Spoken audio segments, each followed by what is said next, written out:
allé passer 2 jours à Disney en Californie. C'est à peu près à 1 heure de route de Los Angeles et c'était fabuleux. Je vais donc tout vous montrer. Pour accéder au parc, on prend un petit train et le premier jour nous avons fait Disneyland California Adventure aux périodes de Noël en plus, donc c'était sublime. On a commencé par Avengers Campus et la superbe attraction de Spider-Man. C'était vraiment incroyable. J'ai remarqué que le parc était vraiment bien structuré en termes de land. Chez nous aussi, mais là c'était vraiment très marqué. Chaque land avait vraiment une âme et une énergie différente. C'était vraiment génial. La première attraction, c'était une attraction où on devait tirer avec nos mains. Voici quelques images du land. Puis nous avons fait les Gardiens de la Galaxie. C'est un peu l'équivalent de la Tour de la Terreur chez nous, mais dans un esprit un peu différent. Puis nous avons continué sur Monstres et compagnie. Ce que j'ai adoré dans ce Disney, c'est que les animatronics sont vraiment hyper bien faits. C'est dingue le travail qu'il y a là-dessus. Alors c'est pas toujours évident de filmer dans cette attraction. Vous allez le voir à plusieurs reprises, mais j'étais contente de quand même pouvoir vous ramener des images. On a regardé une petite parade également. Et ensuite nous sommes allés à Radiator Springs, qui est pour moi un des plus beaux lands, avec l'attraction Cars que nous avons fait un peu plus tard, vous verrez. Ça c'est une partie de l'attraction. Dans un grand canyon, on est bien dans le thème. Ici le land spécial Pixar. Et c'est vraiment très animé, il y a beaucoup de choses, on dirait une fête foraine. J'ai adoré. Malheureusement, quelques attractions étaient fermées dans ce land-là, donc on n'a pas pu tout faire. On revient à l'attraction Cars. On est propulsé dans une voiture pour faire ensuite la course. Ça va très vite, comme vous pouvez le voir. Et encore une fois, les animatronics sont géniaux. C'est dingue le caractère qu'ils arrivent à donner. J'ai trouvé que c'était tellement bien fait. On est vraiment propulsé dans l'univers Cars avec cette petite mention spéciale sur le combi Volkswagen. Ensuite, on a enchaîné sur la petite sirène. Très jolie petite attraction, pas beaucoup d'attente. Et idéal pour se reposer un petit peu. En plus, ça fait partie de mes Disney préférés depuis l'enfance. Donc j'étais aux anges.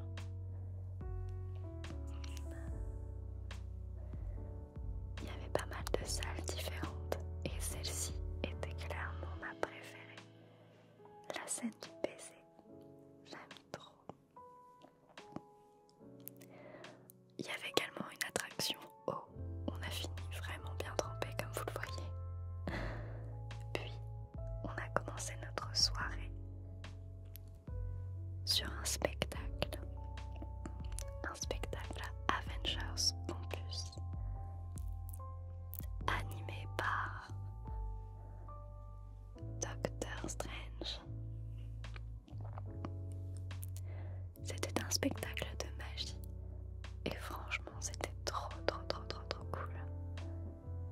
J'ai beaucoup aimé. On a fini sur quelques attractions qui surplombent le parc pour avoir une belle vue.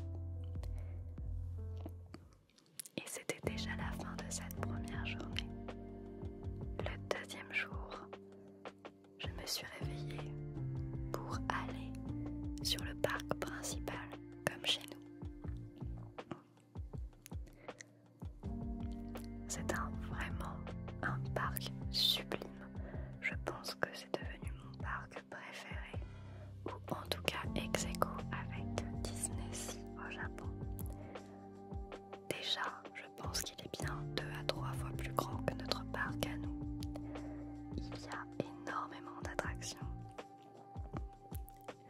j'ai essayé de filmer le maximum. Déjà, ça ressemble beaucoup avec Central Plaza, comme chez nous. Il y a également le train de la mine, qui est super sympa. J'adore cette attraction. On pouvait faire également du canoë autour du train de la mine. Et juste à côté, Pirates des Caraïbes. En France, c'est une de mes attractions préférées. Elle est vraiment similaire pour le coup. Comme au Japon, ça ressemble vraiment fort. Sauf qu'elle était inversée. On commence par la fin et on remonte toute l'histoire par rapport au Disney de chez nous.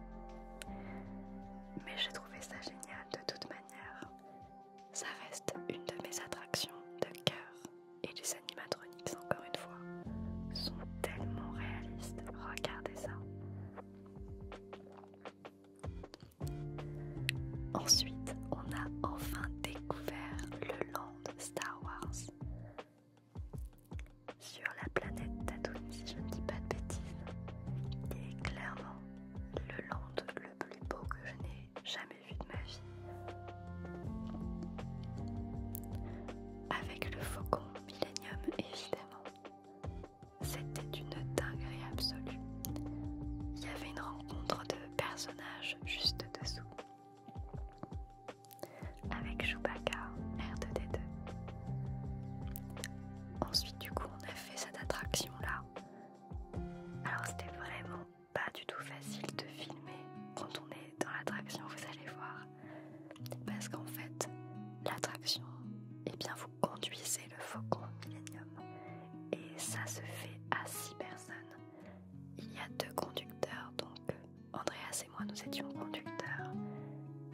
Il y a 2 ingénieurs qui règlent les problèmes du vaisseau et 2 tireurs. Bon, c'est clairement pas mes plus beaux plans, mais ça vous donne une idée.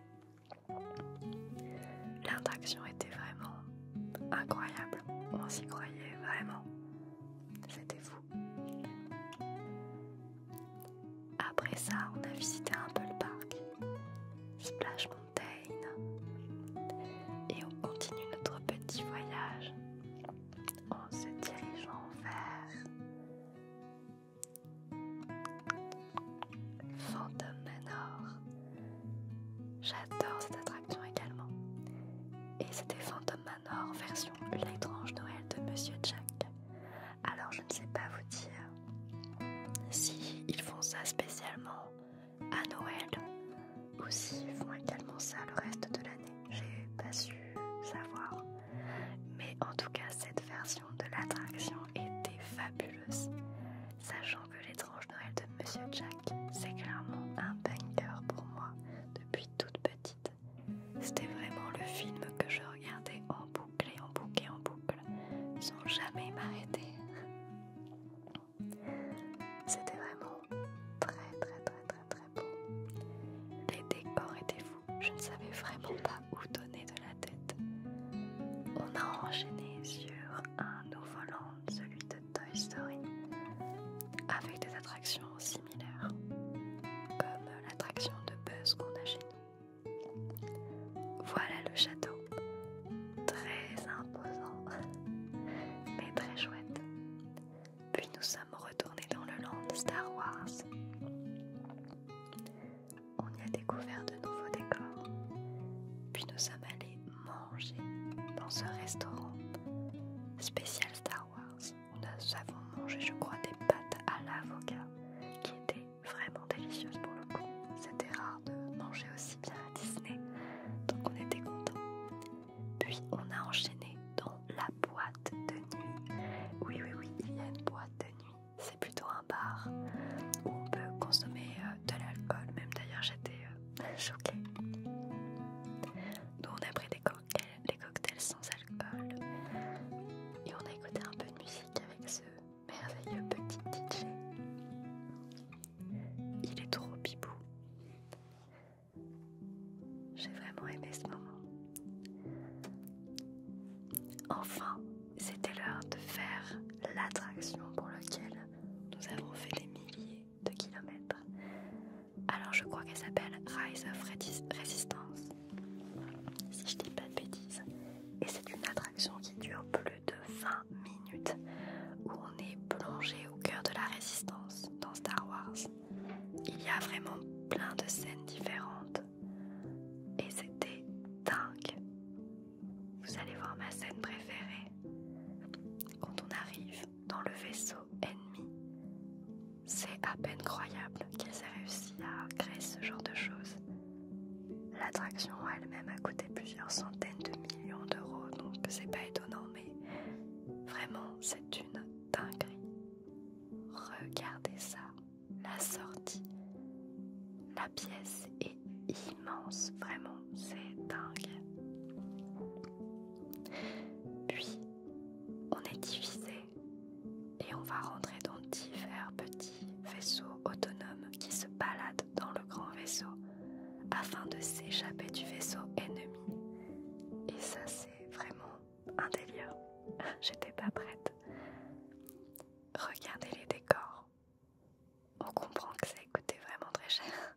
On se croirait clairement dans le film.